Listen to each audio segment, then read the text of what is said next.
Katt Williams has taken the world by storm this year. For those who don't know, Katt Williams, we all know, was on Shannon Sharp, and that interview is above 60 million, even though it's been out about a month or two. Uh, Broke the internet, and then he tried to follow up with some of the things he spoke about. Right? They said that we don't really believe the fact that he could run a 4.4, and all this other stuff. And he put out some videos of him running top speed up and down, up and down the basketball court. Made sure to show y'all his time. He put his phone up on the screen.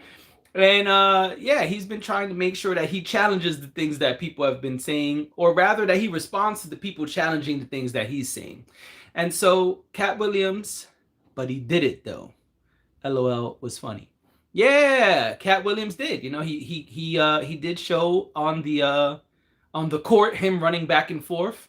I don't know if the basketball court is a good measuring stick for that though, because usually the 440 thing is done on a football field. So I don't know if the measurements are the same. That was my only question. But he's making sure that he comes out and shows people, hey, I could do the things that I say I could do. And he called out in that Shannon Sharp interview that, you know, he never been invited to a platform like Joe Rogan. There are certain places that we're not allowed to go if we stand up for ourselves and do certain things.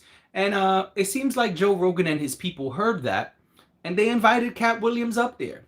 And it's only been out a couple of days. It came out on Thursday, and it's currently at 11 million views. 11. On say. It is 3 hours long, first of all. So he gave y'all 3 hours on Shannon Sharp, and now another 3 hours on Joe Rogan. And if that wasn't interesting enough, well, then the topics were. Because for these topics, it was a bunch of stuff that you probably didn't expect. This was not the same as the Shannon Sharp interview. This was not, I'm going up there to air out my grievances. This was a Joe Rogan episode. It just happened to be that Katt Williams was there. Once again, Katt Williams did run the show. Most of the talking was done by Katt Williams. He was running circles around Joe Rogan, kind of. It was really interesting to see that Joe Rogan was kind of in his lane, but he got outdone by Katt, so to speak. Because when things were being brought up, Katt was like, oh yeah, look this up. Look that up. At one point, Joe Rogan's like, is this just the weed talking? Is this marijuana smoke that's informing these conversations? He's like, well, let's see. Have your people look this up. And he turned to the guy, he's like, hey, look this up. Here, look it up. And the guy looked it up, put it up on the screen, and you could see, oh yeah, the Dead Sea Scrolls and all of these different things. And it was very interesting to see Katt Williams in this different bag, some of which he did discuss on Shannon Sharp very lightly. He spoke about his level of intellect. He spoke about how many books he reads on a regular basis. He spoke about his religious upbringing. And so a lot of those things specifically did trickle into the Rogan interview. They kind of dominated the Rogan interview, to be honest, which was interesting because there was no talk about comedians. There was no talk about, like, you know, the grievances with Hollywood or people really wearing dresses. Those things came up for like 2 seconds. It was very, very short, one sentence conversations, basically. The bulk of this was aliens, history, religion, and intellect. Oh, and the one thing he did do is he did address the haters like Dash, and I wish Dash was here because we did speak about it, and Dash had some not nice things to say. Shout out to Dash, even though I'm kicking her back in currently. But Dash was hating on Katt Williams. She said that she heard people break down the whole thing about being able to read 1,000 books or whatever the number was, and that he'd have to read like 8 books a day or some crazy shit. And like, you know, it doesn't seem possible. And Katt Williams heard Dash and everybody else, and he responded.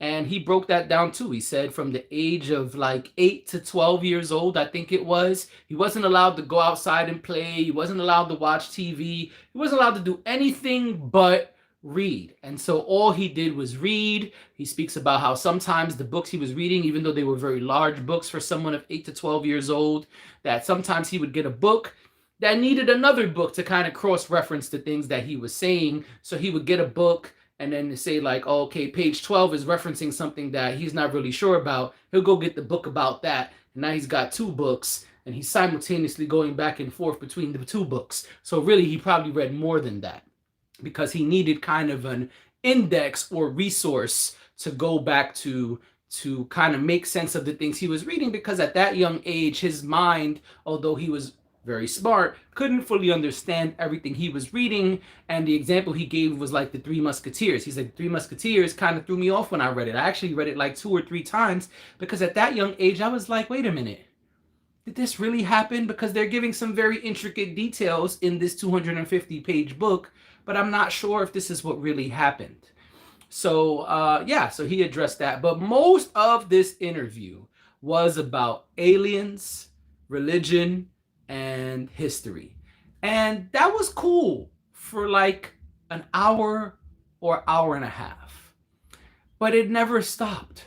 Everything they kept talking about tied back into one of those 3 topics. It either went back to religion, history, or aliens. And it was really interesting seeing that. But I gotta be honest, it did not need to go on for that long.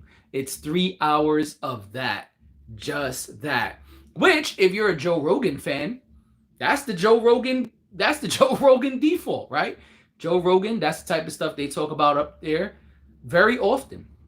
And so that was not the surprise. The surprise was that Katt was doing that, and Katt was kind of leading the conversations most of the time, which really, I don't know if that was his plan. Some people have begun asking that. People have begun asking, do you think that Katt purposely went up there with the plan to talk about these topics, or do you think it just was the natural flow of the conversation? And that's a good question. What I can say is Joe Rogan kind of asked a question, and it snowballed into many other things that kept leading back to those topics.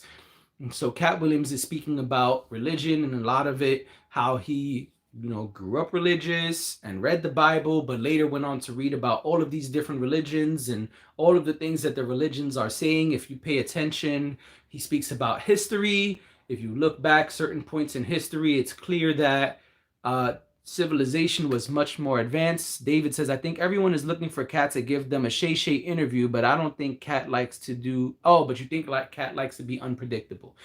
Yeah, I think that too. I think Katt definitely caught everybody off guard both times, right? People didn't know necessarily what he was going to do on Club Shay.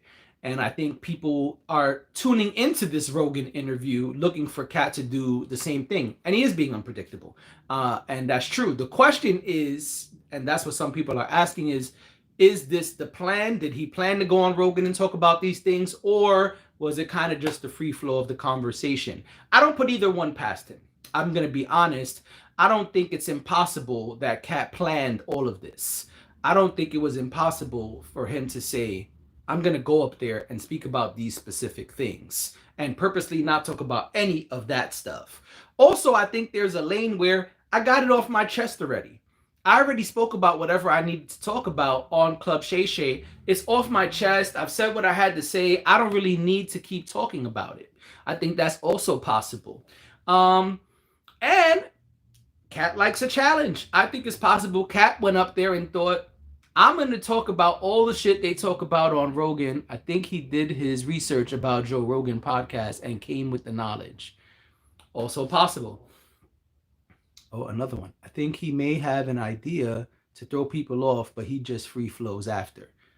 All possibilities. Y'all are killing it in the comments. I appreciate that.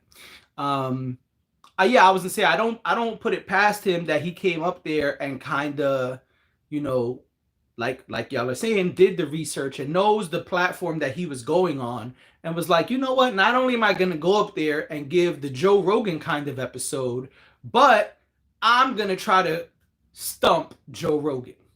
And it was really interesting. At one point, and maybe I'm wrong, but at one point it kind of looked like Joe Rogan got contact high. His eyes were really big and he just like, what? Really? You think so? It was really funny. And so it's an interesting interview. I don't have too many complaints about it. I'm cool with all of that. I'm cool with the alien talk, the religion talk, the historical talk, the intellectual stuff, you know, the quote unquote conspiracy theory type stuff. I'm cool with all of that. If you know me, you know I enjoy that type of stuff. So it was entertaining for me, but it just went on too long. If they were gonna talk about only those things, then maybe cut the interview in half. Because the first half I was entertained. I was like, man, this is wild. Katt is going off. Yeah, I feel you. A lot of religions are saying the same thing in different ways. Yup, here's this thing, here's that thing. All right, aliens. Yeah, I like all of that. But after an hour and a half,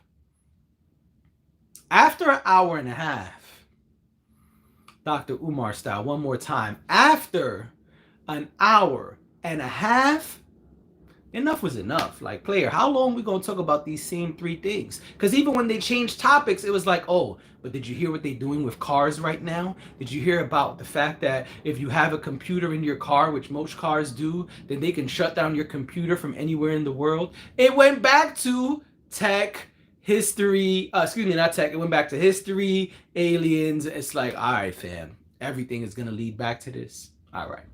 And all right, listen, if that's what you like, then that's what you like. Cool. But 3 hours is too much.